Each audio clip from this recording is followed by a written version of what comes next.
right, so last weekend, Garage Talk got a hold of one of the new Toyota Supras, and we have some strong opinions. Let's talk about it. So, the new Toyota Supra. How many years has it been since the Supra's been around? They stopped at 97? Too long. Too long. We first got into the Supra, I think, maybe in the early 2000s when we would go to Portland International Raceway.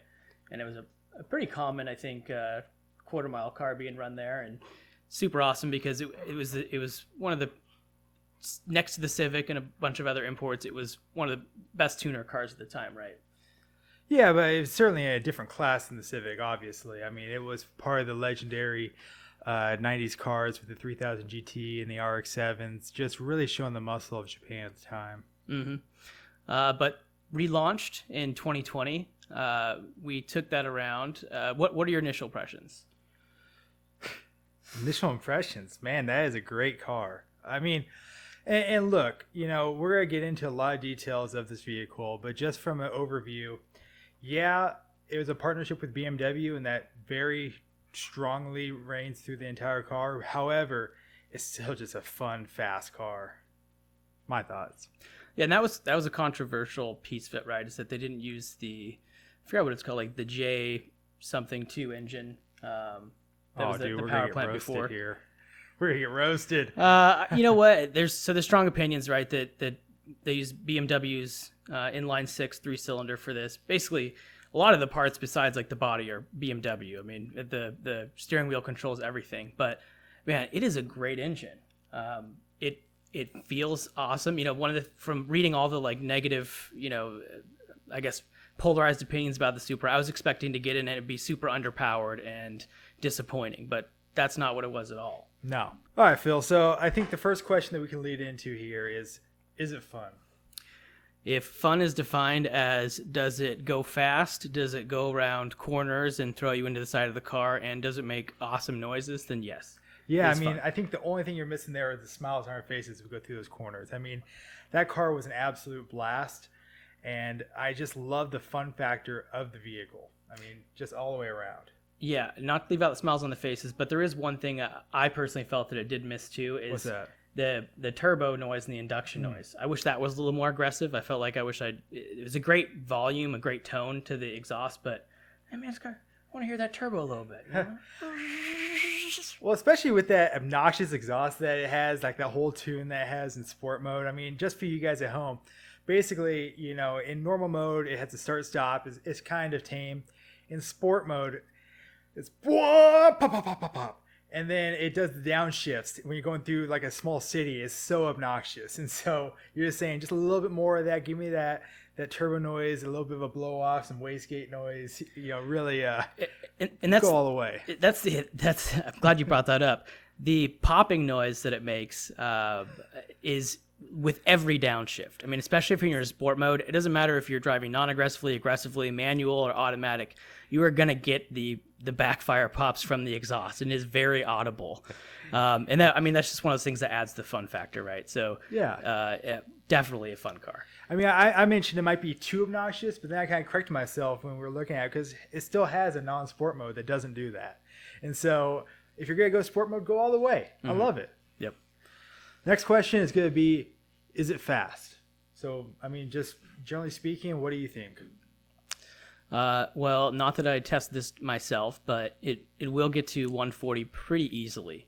I think I read that the limited speed is, I think, in the 160s, maybe 165. And from what I tried, it felt like it, would pretty easily get there. So that was really surprising that, a 3-liter turbo is going to take you to, $165 and, or at least $160 and pretty reliably. Mm-hmm. The acceleration I thought was good too. I think they claim either a 4.1 or a 3.9. I can't remember, but I felt like I was getting 4s, but we couldn't fully figure out the launch control either, which is a whole thing in itself. But yeah, it's fast. What do you think? Yeah, I think you did more cornering work than straight line work in terms of speed. Yeah, I mean, I think when it comes to fast, it's all relative, right? So, I kind of was looking at it from a standpoint of, we pulled up to that, the Infinity, 60 or whatever those new Infinities are. Q50, Q60. Yeah, Q50, Q60. The twin turbo V6 3 liter. Yeah. Whatever it is, I don't look twice at them, so I can't tell you. But what we did find out was that the Supra is much quicker in a straight line than that car is, even with an all-wheel drive platform. The Supra waxed it. But, also, I always had this dilemma, right? So I had the Corvette. It was great, 400 foot-pounds of torque, 460 horsepower, 460 foot-pounds of torque. And I mean, getting onto an on-ramp, that thing would do 110, 120, like just having fun, Second, third gear, you're going crazy speeds. And honestly, that kind of sucks when you're just trying to have fun. With the Supra, you got all the exhilaration of the throttle and the fast shifts with the automatic, but you're only hitting 70 at the end of an on-ramp, and so... Well, you can hit higher than 70, but I do get your comparison, though. Like, it's kind of like a leader bike isn't as fun, like, in the city or around the streets, right? Because you never get to get out of, like, second gear without exactly getting arrested. Sometimes right? It's fun to shift through gears. Right. If you got a smaller displacement bike that's lighter, has shorter gears, you get to cycle through a few gears and not, lose your license. Right? Yeah, exactly. Now, you actually rented it for a road trip. So curious, like, did you find it to be practical? Like, as far as a road trip vehicle, was it something that would work for the day-to-day life?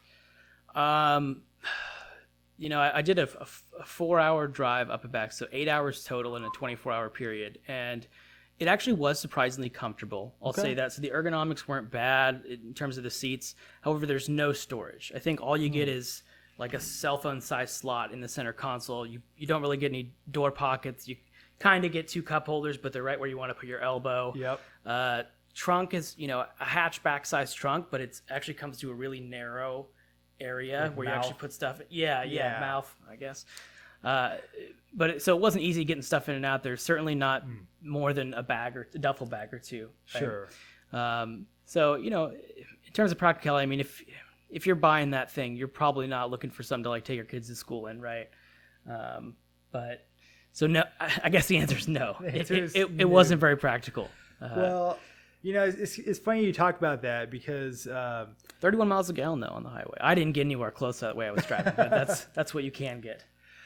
I found, that center console is massive. It's a sports car, and the door seal is kind of tall and all that good stuff. But it was actually surprisingly roomy in your little pod, right? But it still felt sporty. The bolsters were perfect. The pro of the automatic was, the cup holder was there, but it's not like, say an S2000 or something where you're trying to shift and you got a water bottle right there. Now we did bump into, like you were talking about, one USB port and one cigarette lighter plug-in. Right. Not ideal. It's a small car, I get it, but it seems like for electronics you can throw a bunch of USB plugs for no extra expense. So I'm a little surprised by that. As far as the navigation and the UI of the platform, it's just like your BMW. I mean, I think it's upgraded. They call it iDrive? You basically just get the latest iDrive platform. I mean, from the screen to the wheel in the center, your selection wheel, to the buttons on the steering wheel, to around the control panels, it's all BMW stuff. I think they really just took the iDrive software and did like a Control F and replace and change the BMW verbiage to Toyota.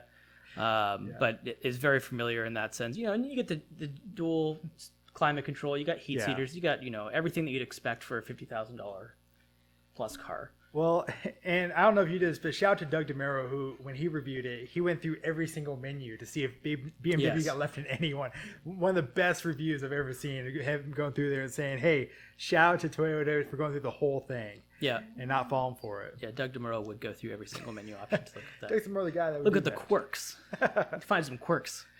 So next question, does it look good?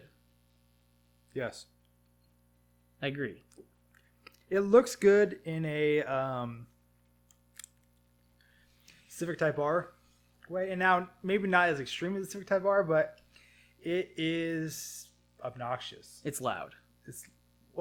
And just straight up, you had the red one. It's not subtle in any way. A lot of ways, that's a good thing. in a lot of ways, that's a really good thing.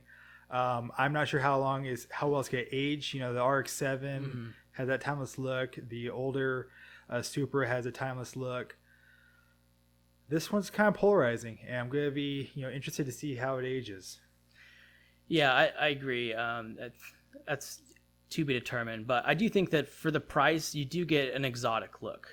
It has a lot of aggressive curves and angles, and it's very low to the ground. I mean, it feels like a race car type feel, right? I mean, and that's kind of what you want. The exhaust. Listen to that thing. You have you have to visually match with that. And that's the loudness that you get. Yeah, absolutely. One of the biggest questions that we hear day in and day out, right? Everywhere we go, if you talk about the Supra, the question inevitably comes up, but is it worth $50K? So I'm curious on your thoughts on that question that literally everyone asks. That's hard to say. I personally would not take $50,000 of my own money and put it into this Supra. I would maybe wait. Considering if I had the parking space, I had a secondary vehicle, all that other good stuff, right? I would buy this in 2 to 3 years when it's going to be sub $40,000, like in the $30,000 range. But when you think about just like in terms of new cars, new, not used, $50,000, there's not a lot of other options out there that are going to let you have this much fun, be that flashy. I don't know. Yeah. Can you think of any? I mean, maybe the Nissan Z400 or 400Z, right? It's coming out. That might be a run for the money on this, but yeah, that whole Z line of the Nissans. I was kind of doing the math in my head, because people always look at car payments, right? And you could probably sway an extra 10 grand or whatever to buy this over something that's 40,000 and say, okay, yeah, I can make that work. Agreed with you. I personally wouldn't spend my money on it. Now, I do think that the launch edition is going to depreciate pretty darn quick because Toyota screwed all their first, their early adopters by upping the power in year 2, as well as offering the 2-liter 4-cylinder option to kind of cut the prices down. So I do think that first generation is going to depreciate faster than the rest, but honestly, I get where the $50K come from. And, with Toyota having the 86 already, kind of the entry-level car, it made sense for them to try to go a little upmarket and not create competition between their two vehicles. The 86 is their BRC, Toyota's BRC, right? Just rebranded. Yeah, the FRS, but Scion is no longer a thing. That's right. Okay. The Scion brand that no longer exists. Now, we actually have never drove those on pavement. However, we had a great day on dirt with those things. I believe that it was the BRZ at the time, the Subaru one, but they debadged them all. We don't really know. But, honestly, that car just felt like, honestly, it didn't have the same power that this car has. I don't know. No, not even close. Not even close. This is like noticeably performs better than like an S2000 as well. We had a Nissan 350Z for a while, and that the whole Z line with Nissan that's out so far, this is a step up from that noticeably. So it almost felt like it reminded me more like of the VR4 than anything else. It's like you were in a VR4 and you're sitting on the back tires. Maybe when it was at a peak performance, I don't know. Maybe you and I have different memories of the VR4. I thought it was a lot more akin to kind of an S2000 with more torque just based on that bigger engine. Of course, having rear-wheel drive makes it a lot different than an all-wheel drive vehicle. But I will say, this is a great time for this car to come out, and I'm glad the car exists. There was a lot of talk about, oh man, why did they bring the Supra back with a BMW clone? But when has BMW been a bad thing? Yeah, maintenance costs, all that is going to be an issue down the road, sure. But we got a new Supra, and it performs great. Let's all just be happy here. Let's enjoy what Toyota has done. There's definitely going to be an aftermarket for this too, a huge one, and so it's gonna be fun. I'm looking forward to seeing the 1500, 2000 horsepower versions of this at the track. Oh, no doubt about it. Yeah. Well, all right, guys. Like, subscribe, all the other good stuff. This is Phil. I'm Tyler. We'll see you next time.